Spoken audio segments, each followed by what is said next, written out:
हमारे लिए टूल है, हमारे लिए लैंग्वेज है, हमारे लिए चैनल है कि हम अपने फिजिक्स को कैसे एक्सप्रेस करने वाले हैं। अगर हमारे अंदर खूब सारी बातें भरी हो और हमारे पास एक लैंग्वेज ना हो तो हम अपने आप को एक्सप्रेस नहीं कर सकते हैं। यहाँ पर ट्रिग्नोमेट्री के कुछ आइडेंटिटीज हमको ऐसे पढ़ने होंगे जो हमने अभी तक नहीं पढ़े हैं। सबसे पहले हमको पता होना चाहिए कि हमें मैथमेटिकल ऑपरेशन कोई भी कब करना है, और उसके बाद पता होना चाहिए कि कैसे करना है। पता चलता है कि हमें मल्टीप्लाई करना है, ये वाला जो साइन है इसको देख के हमको पता चलता है डिवाइड करना है, ये वाला साइन है इसको देख के पता चलता है ऐड करना है। ऐसे ही कोई तो सिंबल होता होगा जिसको देखकर ये पता चले कि हमको डिफरेंशिएशन करना है। डिफरेंशिएशन का मतलब क्या है? डिफरेंशिएशन का मतलब रेट ऑफ चेंज, कितना तेजी से बदल रहा है। तो ये कितना तेजी से बदल रहा है, ये तो बदलने वाली चीज नहीं है ना। 25 है तो 25 ही रहेगा। जब इसके अंदर चेंज ही नहीं हो रहा है तो इसका रेट ऑफ चेंज तो जीरो ही होना है। प्रोडक्ट रूल, ठीक है। मैं एग्जांपल से समझा दे रहा हूं। मान लो दो दोस्त हों और वो दोनों एक साथ सैलून में गए हेयर कट कराने के लिए। अब वहां पर जो सैलून वाला था वो आदमी एक ही था, तो कैसे फिर कटिंग होगी उनकी? एक दोस्त की कटिंग हो रही होगी और दूसरा उसके साथ बैठा होगा। जब इसकी कटिंग हो गई तो क्या होगा? जिसकी कटिंग हो गई वो यहां पर बैठा रहे। तो आज हम बेसिक मैथमेटिक्स से स्टार्ट कर रहे हैं, और बेसिक मैथमेटिक्स को आप फिजिक्स का सबसे इंपॉर्टेंट पार्ट समझना। क्यों? क्योंकि ये समझो तो हमारे लिए टूल है, हमारे लिए लैंग्वेज है, हमारे लिए चैनल है कि हम अपने फिजिक्स को कैसे एक्सप्रेस करने वाले हैं। अगर हमारे अंदर खूब सारी बातें भरी हो और हमारे पास एक लैंग्वेज ना हो तो हम अपने आप को एक्सप्रेस नहीं कर सकते हैं। तो ऐसा ही कुछ है, फिजिक्स के हम थ्योरीज पढ़ लेते हैं, बहुत सारी चीज़ों को सीख लेते हैं, लेकिन जब उस पर न्यूमेरिकल करने की बारी आती है, उसके ऊपर कुछ रिसर्च करने की बारी आती है, तो हमको क्या चाहिए होता है? मैथमेटिक्स।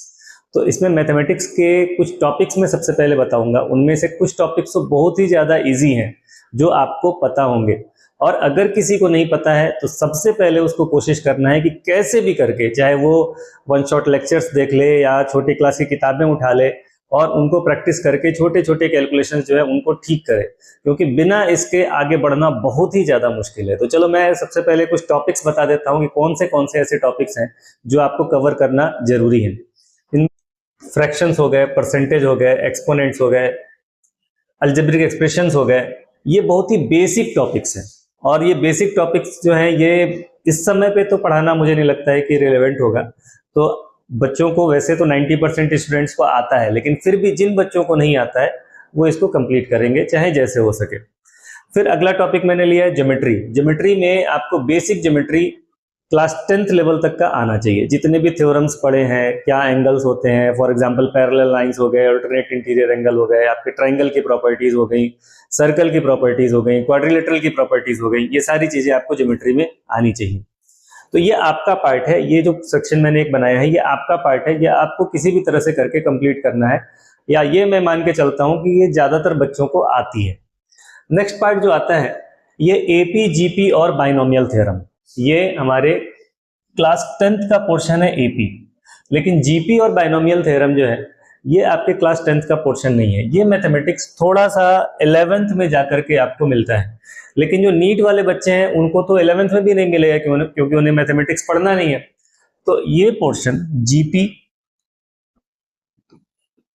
और बाइनोमियल थ्योरम ये मैं थोड़ा सा कराऊंगा, ठीक है, जितने से आपका काम चल जाए। नेक्स्ट है क्वाड्रेटिक इक्वेशन। क्वाड्रेटिक इक्वेशन आपने क्लास 10th लेवल तक पढ़ा है, तो क्वाड्रेटिक इक्वेशन आपको सॉल्व करना आना चाहिए। क्वाड्रेटिक इक्वेशन में आपको क्वाड्रेटिक फॉर्मूला जो होता है वो पता होना चाहिए, उसको कैसे यूज करना है आना चाहिए। कई बार डिस्क्रिमिनेंट का भी यूज करके हम लोग क्वेश्चंस को सॉल्व कर लेते हैं।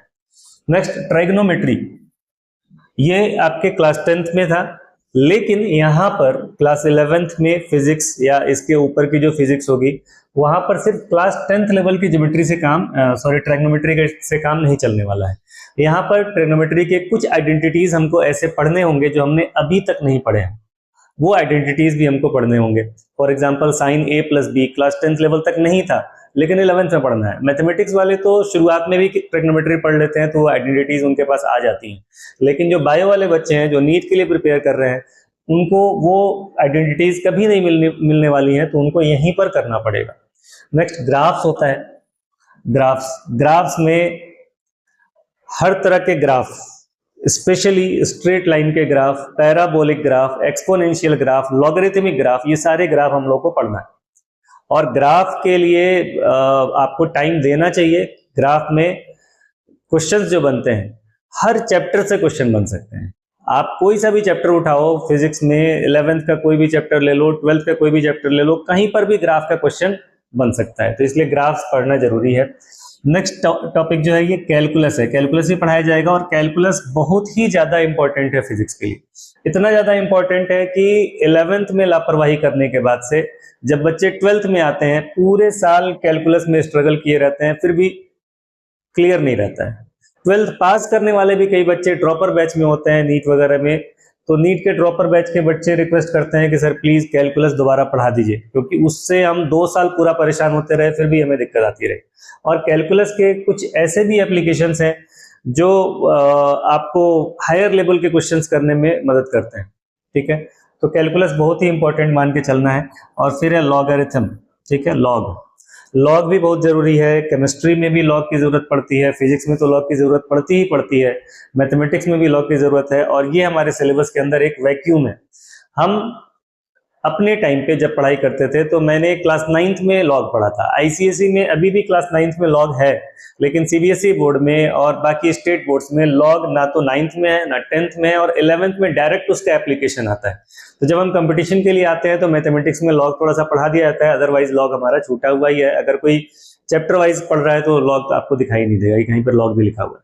फंक्शंस में थोड़ा सा लॉग का इस्तेमाल करते हैं, लेकिन अब फिजिक्स के अंदर अगर हम इन चीजों को यूज करना चाहते हैं तो हमें इमीडिएटली तुरंत ही ये सब चीजें फिजिक्स स्टार्ट करने से पहले पढ़नी पड़ेंगी। क्योंकि फिजिक्स स्टार्ट करने के पहले अगर हम नहीं पढ़ेंगे, मैथ्स वाले बच्चे इंतजार करें कि हम मैथमेटिक्स में जब पढ़ाया जाएगा तब पढ़ लेंगे, तो आपको कैलकुलस क्लास 12th में पढ़ाया जाएगा। और फिजिक्स में यूज कब करना है?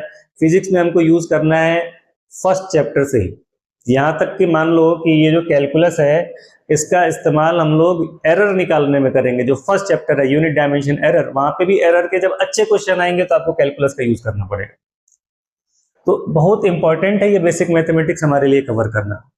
तो सबसे पहले हम स्टार्ट करेंगे बेसिक मैथमेटिक्स, और इसमें भी पहले मैं क्या स्टार्ट करूंगा? कैलकुलस।